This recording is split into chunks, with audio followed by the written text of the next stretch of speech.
Calvary ക്രൂശിന്മേൽ എനിക്കായി മരിച്ച കർത്തനേ, ഇത്രയേറെ എന്നെ സ്നേഹിപ്പാൻ ഞാനെന്തുള്ളൂ യേശുപരാ. ഇപ്പൊ ആളുകൾ പറയുന്നത് ക്രൂശിൽ മരിച്ച യേശു ഒരു പരാജയമായിരുന്നു, ഉയർത്തെഴുന്നേറ്റ് കഴിഞ്ഞിട്ട് അവനൊരു വിജയമായെന്നാ. പ്രിയമുള്ളവരെ, പണ്ട് സിഗേതന്റെ പച്ചനുണ്ടായിരുന്നു പറയുമായിരുന്നു. ഞാൻ കൊച്ചായിരുന്ന സമയത്ത് ഈ പ്രായമുള്ള ഒത്തിരി പേരുമായിട്ടും അടുത്ത് കുറച്ചൊക്കെ ഇടപെടാൻ പറ്റിയിട്ടുണ്ട്. അദ്ദേഹത്തിന്റെ ഒരു സംസാരം ഞാനിപ്പോഴും ഓർക്കുന്നു. ഇതൊക്കെയും പുസ്തകം പഠിക്കാത്തതിന്റെ കുഴപ്പമല്ലേ എന്ന് ഞാൻ ചോദിച്ചു പോവുകയാണ് എന്ന് അദ്ദേഹം ഇടയ്ക്കിടയ്ക്ക് പറയുമായിരുന്നു. ഇതൊക്കെയും പുസ്തകം പഠിക്കാത്തതിന്റെ കുഴപ്പമാണ്. എന്ത്? ക്രൂശ് ഒരു പരാജയമായിരുന്നു എന്ന് പറയുന്നത്. വേദപുസ്തകത്തിൽ പകൽ വെളിച്ചം പോലെ എഴുതി വെച്ചിരിക്കുകയാണ്, ക്രൂശിൽ അവരുടെ മേൽ ജയോത്സവം കൊണ്ടാടി. ക്രൂശിലാണ് ജയോത്സവം കൊണ്ടാടിയത്. ഹല്ലേലൂയ. യേശു കർത്താവിന്റെ കാൽവറി ക്രൂശ് സകല അന്ധകാര ശക്തികളുടെയും മേലുള്ള ജയോത്സവമായിരുന്നു. അവരെ ആയുധവർഗം വെപ്പിച്ചു എന്നാണ് എഴുതിയിരിക്കുന്നത്. ആയുധവർഗം വെപ്പിക്കുക എന്ന് പറഞ്ഞു കഴിഞ്ഞാൽ ശരിക്കും അതിന്റെ അർത്ഥം ഒരു പട്ടാളം, ഒരു രാജ്യം മറ്റൊരു രാജ്യത്തോട് തോൽക്കുമ്പോൾ, ഇപ്പോൾ അങ്ങനെയൊന്നും നടക്കാറില്ല, പക്ഷെ പണ്ട് കാലത്ത് തോറ്റ പട്ടാളക്കാര് ഈ ജയിച്ച രാജ്യത്തിന് അല്ലെങ്കിൽ പടനായകന്റെ മുമ്പിൽ കൊണ്ടുവന്ന് അവരുടെ ആയുധം താഴെ കൊണ്ട് വെക്കണം. അടുത്ത കാലയളവിൽ അത് ചെയ്തിട്ടുള്ളത് നമ്മുടെ ബ്രിഗേഡിയറുകളൊക്കെ അറിയാം. ജനറൽ സാം മനക്ഷേ അങ്ങനെ ചെയ്തിട്ടുണ്ട് എന്ന് ഞാൻ കേട്ടിട്ടുണ്ട്. ജനറൽ സാം മനക്ഷേ പാകിസ്ഥാൻ യുദ്ധകാലത്ത് ഇതേപോലെ ആയുധവർഗം വെപ്പിക്കുക എന്നതുപോലെ എന്താണ് ഒരു മാർച്ച് പാസ്റ്റ് സാം മനക്ഷേ വന്ന് നിൽക്കും. എന്ത് ചെയ്യും? the soldiers of the other country, they were coming and laying their arms down. അതുപോലെ ഒരു പ്രവൃത്തിയാണ് യേശു കർത്താവ് കാൽവറി ക്രൂശിൽ ചെയ്തത്. എന്ത്? ക്രൂശിൽ അവൻ ജയാളിയായത് കൊണ്ട് അവൻ ശത്രുവർഗത്തോട് മുഴുവൻ പറയുകയാണ്, കാം, എന്ത് ചെയ്യണം? എന്റെ മുമ്പിൽ നിങ്ങളുടെ ആയുധം കൊണ്ടുവയ്ക്കുക. അങ്ങനെ അവരെ ആയുധവർഗം വെപ്പിച്ച് അവരെ പരസ്യ കോലമാക്കി, made them a public example. അപ്പോൾ ക്രൂശിൽ നമ്മൾ നോക്കുമ്പോൾ കാണുന്നത് യേശു ഒരു പരസ്യ കോലമായിട്ട് കിടക്കുന്നതാണ്. പക്ഷേ അദൃശ്യ ലോകത്തിൽ കാൽവറി ക്രൂശിൽ തൂങ്ങിയാടുന്ന യേശുവാണ് ജയോത്സവം കൊണ്ടാടുന്നത്.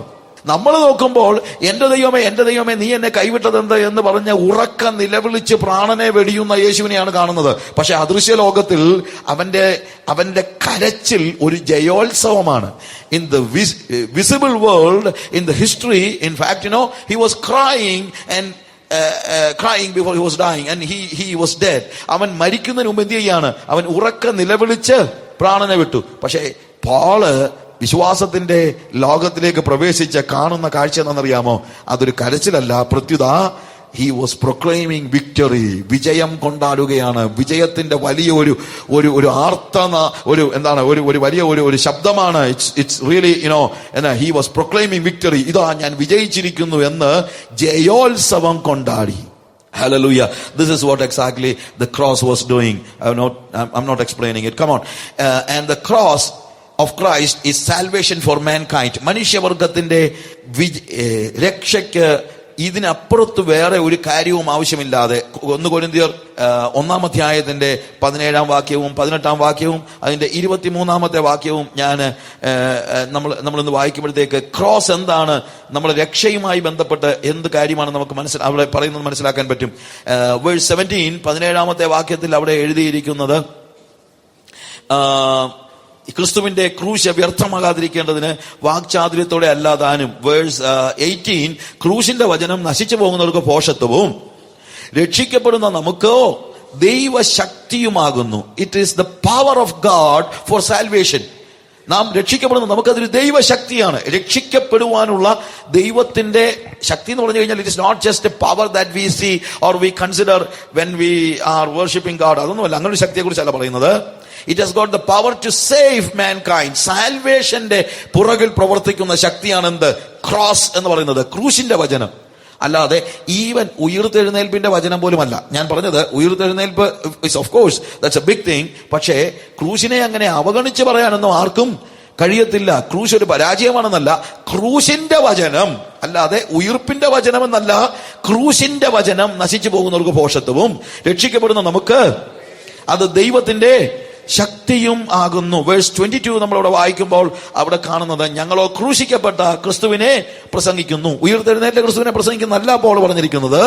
ഇന്നിപ്പോ പറയുന്നത് ഞാൻ പ്രസംഗിക്കുന്നത്, ഇന്ന് വലിയൊരു പ്രീച്ചറാ, ഞാൻ പ്രസംഗിക്കുന്നത് ക്രൂശിക്കപ്പെട്ട യേശുവിനെ അല്ല, ഞാൻ പ്രസംഗിക്കുന്നത് ഉയർത്തെഴുന്നേറ്റ യേശുവിനെയാണ്. പക്ഷെ പോൾ പറയാണ്, പക്ഷെ ഞാൻ പ്രസംഗിക്കുന്നത് ക്രൂശിക്കപ്പെട്ട യേശുവിനെയാണ്.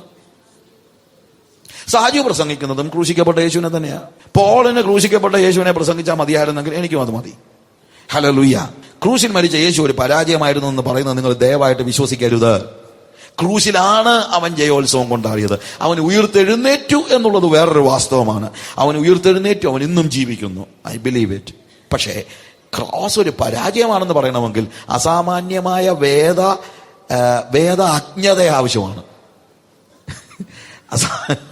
അസാമാന്യമായ വേദ വിജ്ഞാനമല്ല, അസാമാന്യമായ വേദ അജ്ഞത ആവശ്യമാണ് ക്രോസ് ഒരു പരാജയമാണെന്ന് പറയണമെങ്കിൽ ആവശ്യമായിരിക്കുന്നത്.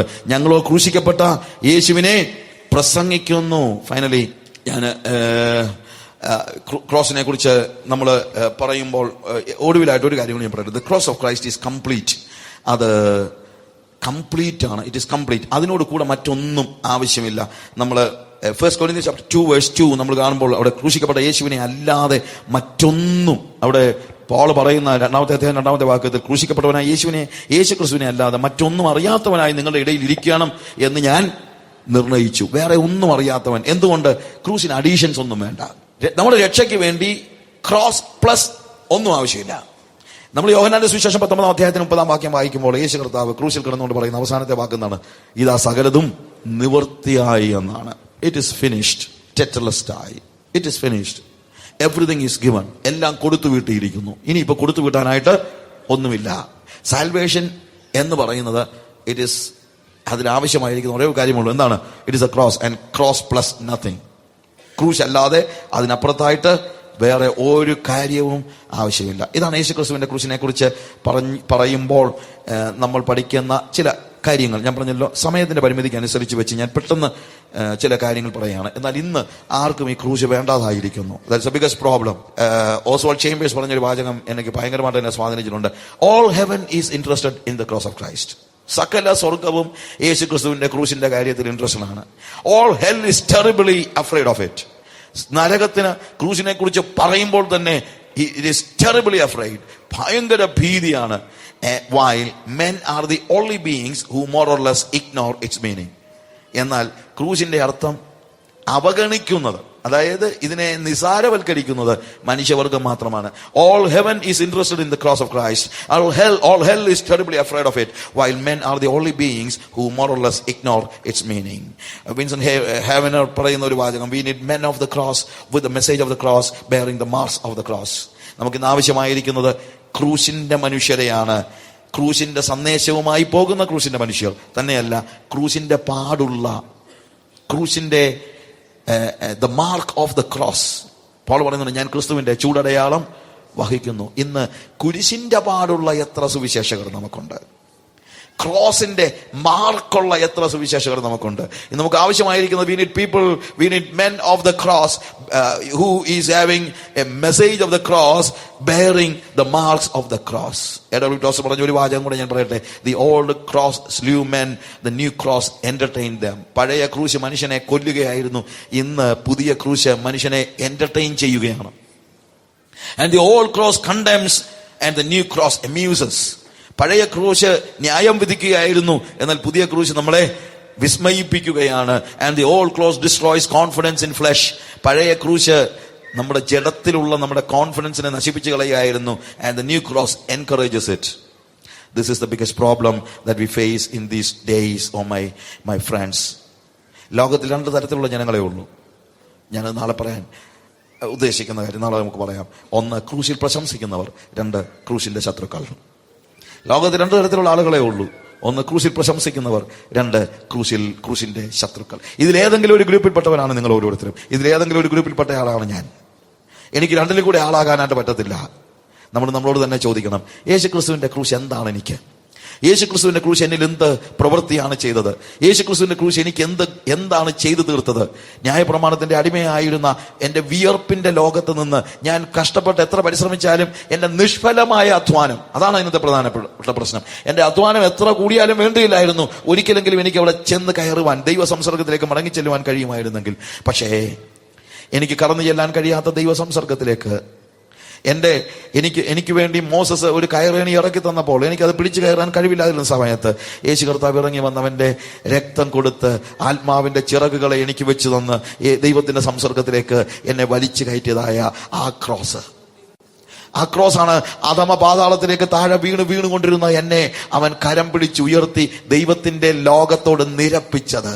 എന്നിട്ട് എന്നോട് പറഞ്ഞു, കമോൺ, ഈ ക്രോസ് അവൻ എനിക്കും എന്റെ ലോകത്തിനും ദൈവത്തിന്റെ ലോകത്തിനും മധ്യത്തിലേക്ക് ആ വിടവ് നികത്തുവാൻ അവന്റെ ക്രോസ് വെച്ച് തന്നിട്ട് അവൻ പറഞ്ഞു, നടന്നോ, you have access towards the kingdom of God, you have access towards God. ദൈവത്തോട് സമാധാനമുണ്ട്, നടന്ന് കയറിക്കോളാൻ പറയുകയാണ്. About the cross, what is cross to you? എന്താണ് യേശുവിന്റെ ക്രൂശ് നിങ്ങൾക്ക്? നമുക്ക് ഇവിടെ കണ്ണുകളെ അടയ്ക്കാം. Everybody close your ice.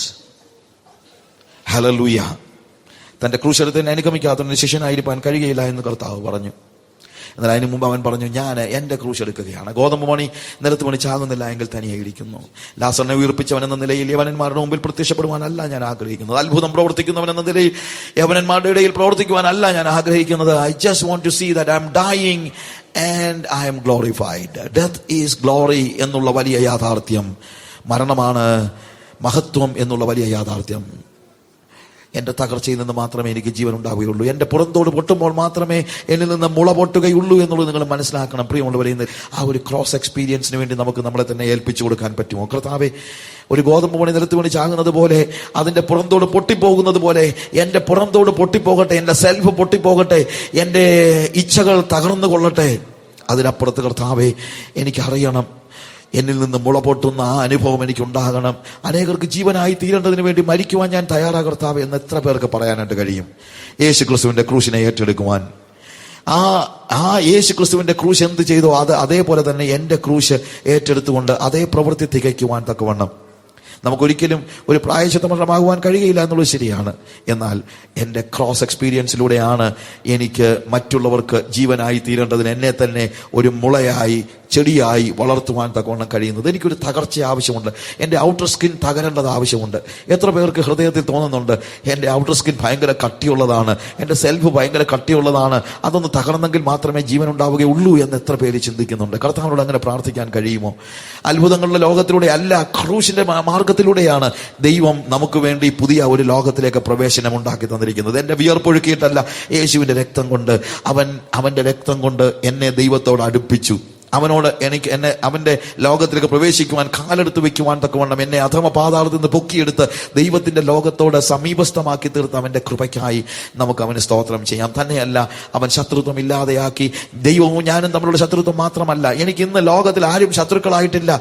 എല്ലാ മനുഷ്യരെയും നിരപ്പിക്കുവാൻ, എന്നെ മറ്റുള്ളവരോട് നിരപ്പിക്കുവാൻ, മറ്റുള്ളവരെ എന്നോട് നിരപ്പിക്കുവാൻ, ശത്രുക്കളില്ലാത്ത ഒരവസ്ഥയിൽ മറ്റുള്ളവര്, പ്രത്യേകിച്ച് ശുശ്രൂഷകന്മാർ ഉൾപ്പെടെ വന്ന് ശത്രു എന്ന് പറയുമ്പോൾ എൻ്റെ ശത്രു സാത്താൻ മാത്രമാണെന്ന് പറയാൻ എനിക്ക് കഴിയുമോ? എൻ്റെ അയൽക്കാരൻ്റെ ശത്രുക്കളല്ല, എൻ്റെ സഹോദരൻ്റെ ശത്രുവല്ല, എൻ്റെ സഭയിലെ വിശ്വാസത്തിന്റെ ശത്രുവല്ല, എൻ്റെ പാസ്റ്ററിന്റെ ശത്രുവല്ല, എൻ്റെ സെൻട്രൽ പാസ്റ്ററിന്റെ ശത്രുവല്ല, എനിക്ക് ആരും ശത്രുക്കളല്ല. ഹല്ലേലൂയ. കർത്താവ് നിരപ്പിച്ചിരിക്കുകയാണ്. എത്ര പേർക്ക് ഹൃദയത്തിന്റെ കയ്പ് വിട്ട് പറയാൻ കഴിയും, കർത്താവേ, എനിക്ക് ശത്രുക്കളില്ല, കർത്താവേ, എന്റെ ഈഗോയുടെ പുറന്തോട് നിന്ന് പൊട്ടിച്ചു കളയണമേ, കർത്താവ്, അതിൽ നിന്ന് ജീവൻ പുറത്തേക്ക് വരട്ടെ എന്ന് എത്ര പേർക്ക് പറയാൻ കഴിയും? ഹല്ലേലൂയ. അവൻ നമ്മളെ കർത്താവിനോട്, ദൈവത്തോട് നിരപ്പിച്ചു, മറ്റുള്ളവരോട് നിരപ്പിച്ചു. ഹല്ലേലൂയ. യേശുക്രിസ്തുവിന്റെ ക്രൂശ് നിഷ്ഫലമായിരുന്ന എന്റെ വിയർപ്പിനെ തുടച്ചു കളഞ്ഞ് അവന്റെ രക്തം കൊണ്ട് എന്നെ കഴുകി ശുദ്ധമാക്കുന്ന അവസ്ഥയിൽ എത്ര പേരെന്ന് ദൈവസന്നിധിയിൽ, കർത്താവേ, എനിക്കൊരു തകർച്ച ആവശ്യമുണ്ട്, എനിക്കൊരു ബ്രോക്കൺനെസ് ആവശ്യമുണ്ട്. കർത്താവേ, ഗോതമ്പ് മണി തനിയെ ഇരിക്കുന്ന ഒരു സ്റ്റേജിലാണ് ഇപ്പോൾ എനിക്ക് പലപ്പോഴും. അത് ഭയങ്കര ഹാർഡായിട്ടുള്ള ഒരു ഔട്ടർ സ്കിന്നോടുകൂടെ ഇരിക്കുക. കർത്താവേ, അതിനെ ഒന്ന് തകർക്കണമേ. ഗോതമ്പ് മണി നിലത്ത് വീണ് ചാകുന്നതിന്റെ മാഹാത്മ്യം എനിക്ക് മനസ്സിലാക്കണമേ. ലാസറിനെ ഉയർപ്പിക്കുന്നതിനേക്കാളും വലുതാണ് താഴെ വീണ് ചാകുന്നത് എന്ന പുതിയ പാഠം എന്നെ പഠിപ്പിക്കണമേ കർത്താവേ. പുതിയ നിയമത്തിന്റെ ആ പ്രവേശനം നൽകേണ്ടതിന് വേണ്ടി സ്വയം താഴെ വീണ് ചാകുവാൻ തയ്യാറായ യേശുവേ, ദൈവപുത്ര, അതേ മനോഭാവത്തോടുകൂടെ നിന്നെ അനുഗമിക്കുവാൻ തക്കവണ്ണം എന്നെ പഠിപ്പിക്കണമേ എന്ന് എത്ര പേര് പറയും? കരങ്ങളെ ഉയർത്തി ദൈവത്തിന്റെ സന്നിധിയിൽ ഒരു പ്രാവശ്യം കൂടെ നമ്മുടെ ഹൃദയത്തെ ഒന്നുകൂടെ തകർത്ത് കളയാം. നമ്മുടെ സ്വയത്തെ ഒന്നുകൂടെ തകർത്ത് കളയാം. ഒരു ഔട്ടർ സ്കിൻ പൊട്ടുന്ന ഒരു സ്റ്റേജ് നമുക്ക് ഉണ്ടാകട്ടെ. അതിൽ നിന്ന് മുള പൊട്ടുന്ന ഒരു സ്റ്റേജ് നമുക്ക് ഉണ്ടാകട്ടെ. കർത്താവെ, ഞങ്ങൾ നിന്റെ സാന്നിധ്യത്തിലേക്ക് ഒരിക്കലൂടെ കടന്നു വരുന്ന കർത്താവെ, ഞങ്ങളുടെ സ്വയത്തിന്റെ ഔട്ടർ സ്കിന്നിൽ നിന്ന് പൊട്ടുന്ന ഒരു രാത്രിയായി തീരട്ടെ കർത്താവെ. കർത്താവെ, ഞങ്ങളെ ദൈവത്തോട് നിരപ്പിക്കുക മാത്രമല്ല, ഞങ്ങളുടെ സഹോദരങ്ങളോട് നിരപ്പിക്കുവാനായിട്ട് നീ ഞങ്ങൾക്ക് വേണ്ടി ക്രൂശിൽ ശത്രുത്വം ഇല്ലാതാക്കിയ നിന്റെ മഹത്വത്തിനായി ഞങ്ങൾ നിനക്ക് സ്തോത്രം ചെയ്യുന്ന കർത്താവെ. ഹല്ലേലൂയ. ഞങ്ങളുടെ വിയർപ്പിന്റെ നിഷ്ഫല ലോകം കഴിഞ്ഞുവെന്നും ഇതാ കർത്താവെ, നിന്റെ രക്തത്താൽ ഞങ്ങൾക്കൊരു പുതിയ പ്രവേശനം ദൈവ സംസർഗത്തിലേക്ക് ഞങ്ങളെ കൈവിളിച്ചുയർത്തുന്ന ആ വലിയ ക്രോസ് എക്സ്പീരിയൻസിനായി ഞങ്ങൾ നിനക്ക് സ്തോത്രം ചെയ്യുന്ന കർത്താവെ. കർത്താവെ, നിന്റെ പാത പിന്തുടർന്നുകൊണ്ട് ഗോതമ്പ് നിലത്ത് വീണ് ചാകുന്നത് പോലെ കർത്താവെ, ഞങ്ങളെ തന്നെ സ്വയമായി ഇല്ലാതെയാക്കുന്ന ആ സെൽഫിന്റെ ഡിനയലിന് വേണ്ടി ഒരിക്കലൂടെ ഞങ്ങളെ തന്നെ സമർപ്പിക്കുന്നു. അവിടുത്തെ എല്ലാ കൃപകൾക്കായും സ്തോത്രം. സർവ്വം ഞങ്ങൾക്ക് വേണ്ടി ജീവൻ വെച്ച യേശുവിന്റെ നാമത്തിൽ തന്നെ.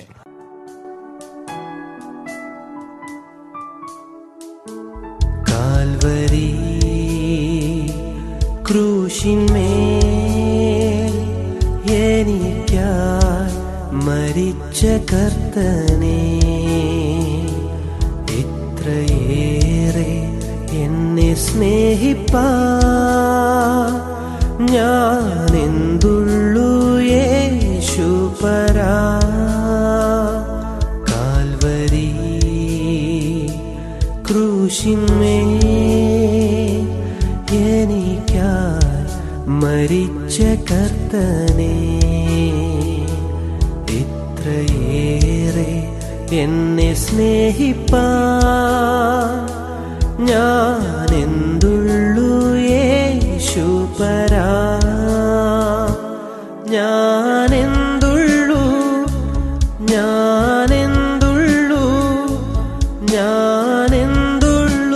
യേശുപരാ.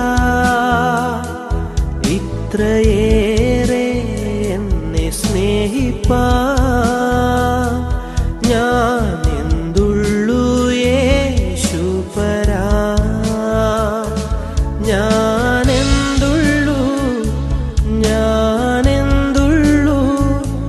ഞാനെന്തുള്ളു യേശുപരാ. ഇത്രയേറെ എന്നെ സ്നേഹിപ്പാൻ ഞാനെന്തുള്ളു യേശുപരാ. ദുഷ്ടരാ യൂദന്മാർ ഹിംസ ചെയ്തു നിന്നെ എത്രയോ, നീ പിടഞ്ഞു വേദനയാലേ, അതും എൻ പേർക്കല്ലോ രക്ഷകാ. ദുഷ്ടരാ യൂദന്മാർ ഹിംസ ചെയ്തു നിന്നെ എത്രയോ, നീ പിടഞ്ഞു വേദനയാലേ, അതും എൻ പേർക്കല്ലോ രക്ഷകാ. ഞാനെന്തുള്ളു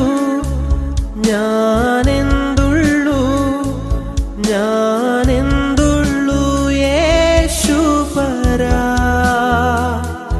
ഇത്രയേറെ എന്നെ സ്നേഹിപ്പാൻ ഞാനെന്തുള്ളു യേശുപരാ.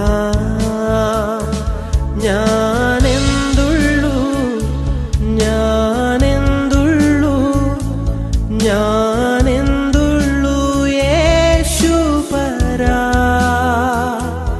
ഇത്രയേറെ എന്നെ സ്നേഹിപ്പാൻ ഞാനെന്തുള്ളു യേശുപരാ. നിൻ തിരു രക്തത്തിൻ തുള്ളികൾ തെറിച്ച ക്രൂശരിൽ അതിലോരോ തുള്ളികൾക്കും ഞാൻ എന്തു നൽകും മറുവിലയായി? നിൻ തിരു രക്തത്തിൻ തുള്ളികൾ തെറിച്ച ക്രൂശിൽ